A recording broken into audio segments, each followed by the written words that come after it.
Hello everyone, good morning! So today is morning, galing tayo sa panggabi guys. So nagtanggal na tayo ng makeup. So ayan, medyo ang liwanag na ng ating mga tigyawat guys. So today is meron akong isang product na i-share sa inyo na isa siyang product siya ng Pit Gum guys.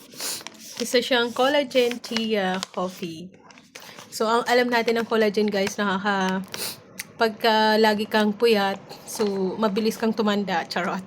So ang collagen kasi is nakakapagpabanat ng ating mga mukha. Eh kung kagaya sa amin guys na nagme-makeup kami lagi, so talagang yung mga mukha namin, so nakakapangit din. Imbis na gumanda ka, ang makeup guys nakakapangit, charot.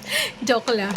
So kailangan natin ng collagen sa katawan. Ang collagen kasi is nakakapagpabanat sa ating mga mukha, sa ating buhok, sa ating kuko, mga ganon. Tsaka, kailangan natin yan.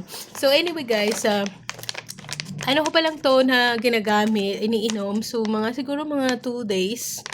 2 days pa lang siya dumating ulit. Pero iniinom ko na to dati.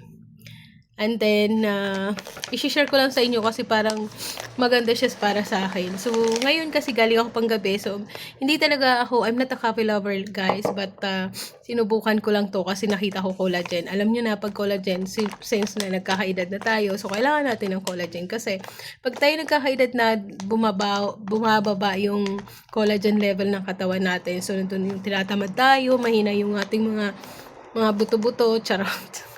Guys, hindi yung mahina yung mga tuhod natin. So, dahil nababawasan yung collagen level natin sa katawan. So, anyway guys, hindi talaga ako coffee lover siya. So, nagustuhan ko siya kasi may chia seed siya.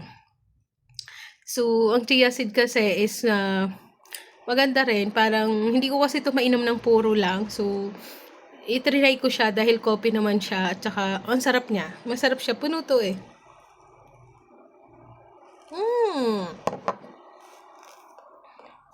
Masarap siya guys, tapos matutulog ka.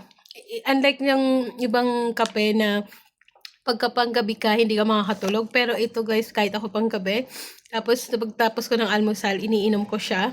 Masarap ng tulog ko. Tapos pag magising ka, parang ang ganda mo pa rin. Ako na nun. So anyway guys, itong Pit Gum collagen chia seed siya. Marami siyang ingredients sa likod. So, yun, may chia seed siya. Ano ba to? Whole milk powder, tapos robusta coffee, may hydrolyzed collagen siya, guys. Reduced glutathione, may glutathione din siya. May L-carnitine siya para pumayat ka. Yehey, papayat na ako. Tapos may Garcinia cambogia siya. Tapos aloe vera, may sakura flower, white grape, and goji berry siya. So, marami siyang mga ingredients siya.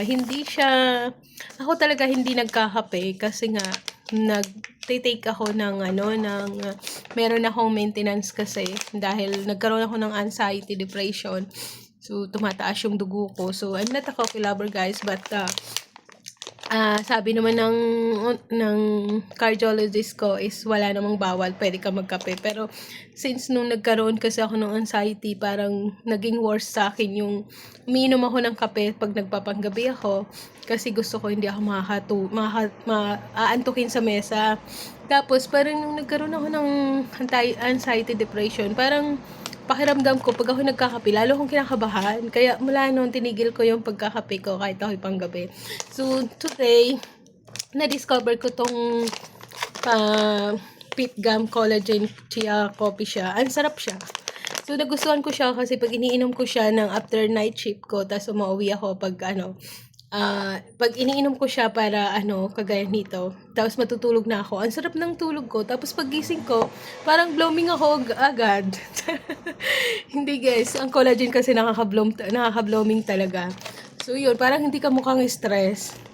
So yun, since nagkakaedad na tayo, so kailangan natin ng halagaan yung ating sarili din, yung katawan natin, at saka, syempre, kailangan na rin natin yun sa trabaho. So, yun guys, ang collagen kasi is maganda siya sa buhok, sa balat, sa kuko, sa lahat ng So, yun guys, yung feedback ko sa collagen na to. Alam ko, marami itong gumagamit sa Pinas kasi galing Pinas talaga to.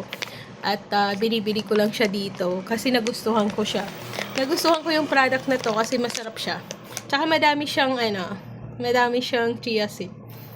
Malay mo sumiksin na ako dito, di ba?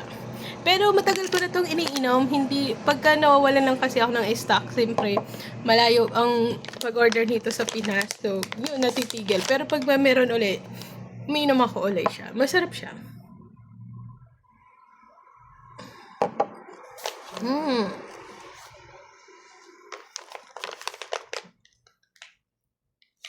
Tapos ko matutulog na ako kasi pagising natin may pasok pa tayo. So that's all for today's guys na review ko sa product na to. Napakaganda ng product na to. Ano siya? From Pit Gum siya. Thank you, bye!